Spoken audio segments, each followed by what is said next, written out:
The Sword Art Online series is by no means a stranger to having games. Console games, crossovers, collabs, board games, and of course the topic of today's video, mobile games. Much like how there are 50 billion console games, the SAO series has its fair share of mobile games. Some of them loved, it was perfect. Some of them failed, and as of 2025, most of them are shut down. So I thought, why not wrap the year out with a little bit of nostalgia by having a quick look at some of the SAO mobile games.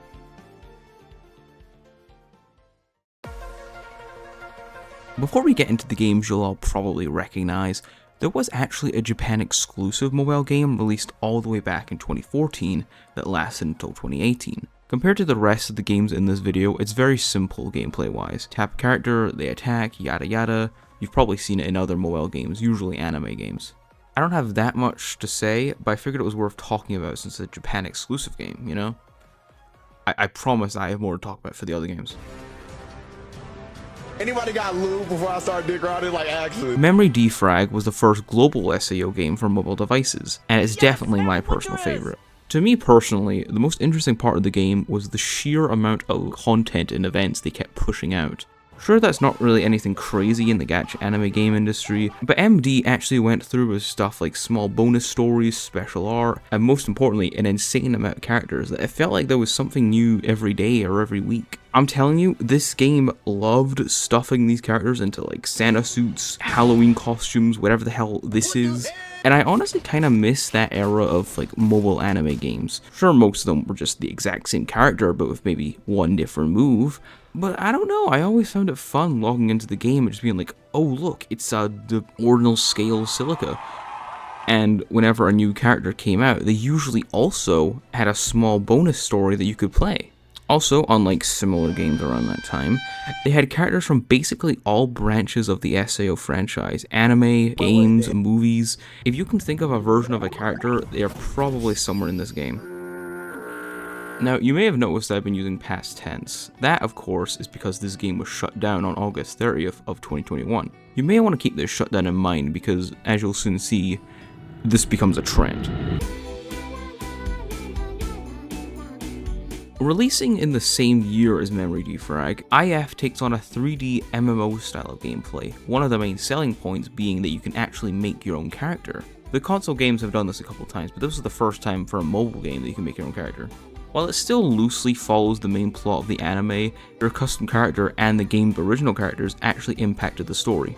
Admittedly, I never really played this game, especially when it first came out. I've played a bit of it recently, but it never really captured my attention like Memory Defrag did. Obviously, this game is much bigger than MD. While that game's story mode was basically a retelling of the anime, Integral Factor's story takes place entirely in Aincrad, with characters from across the series also finding themselves in Sword Art Online for their own reasons. I do think that's actually a pretty interesting idea, since if the whole game was strictly Aincrad art characters, the roster would be pretty limited. And you know they gotta make that bank. Put them in bunny suits. While it's probably my least favorite game on the list, it's the only mobile SAO game still going to this day.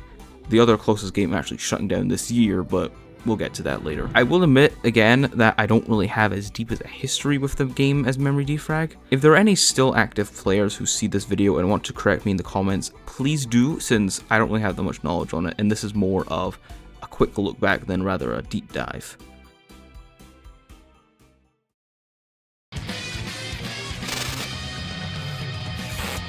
Cutting to nearly 2 years later, and the next addition to the SAO Mobile family is Alicization Rising Unleashed Blading. What?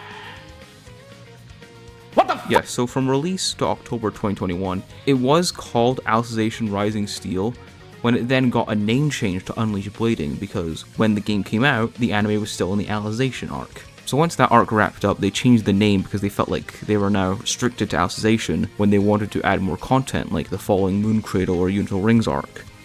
You've probably noticed from the background footage, but Unleashed Blading has a drastically different gameplay style than Memory Defrag or Integral Factor, now going for a more turn-based RPG style of game. While I didn't play it in the later stages of its life, I did actually start playing it at launch, and I remember it being surprisingly fun. While some of the movements are a little bit janky, they managed to look pretty good. At the very least, they fit the RPG aesthetic. The main story mode mostly follows the Alicization storyline, and even adapts some manga content that even the anime hasn't done. Dokkan Battle. It even goes as far to have its own original sequel arc.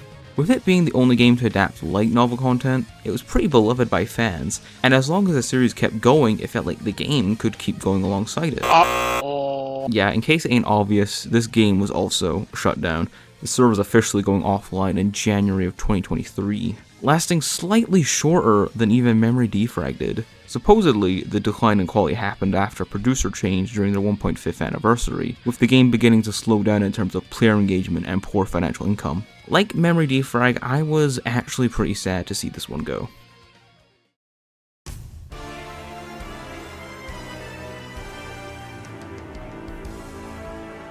Our last game for today is a particularly interesting game, since not only did it have the shortest lifespan out of all these games, it's also the only game on this list to be shut down twice.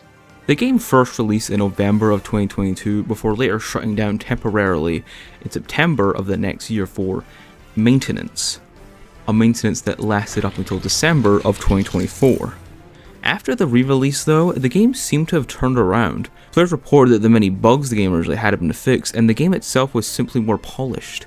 Fully voiced story, adding more modes and mechanics, and overall seen in a better light.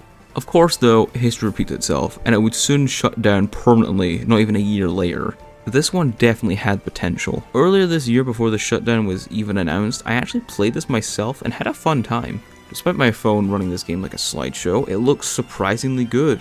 Obviously not as good as the modern console games, but things like the character models and animations hold up surprisingly good for a mobile game. I could have honestly seen them releasing this as a free-to-play game on consoles. Gameplay wise, it is pretty standard. It felt like they were trying to go for that style that the console games had, you know, 3D arena, you fight a big monster and all that. It's pretty easy to recognize this style of combat once you see it. Despite that, I'd be lying if I said I didn't have a fun time with the game. It had a certain quality that the console SAO games had that most of the mobile games just couldn't catch. Although in return, it did feel more like a copy of similar games that came out around the time.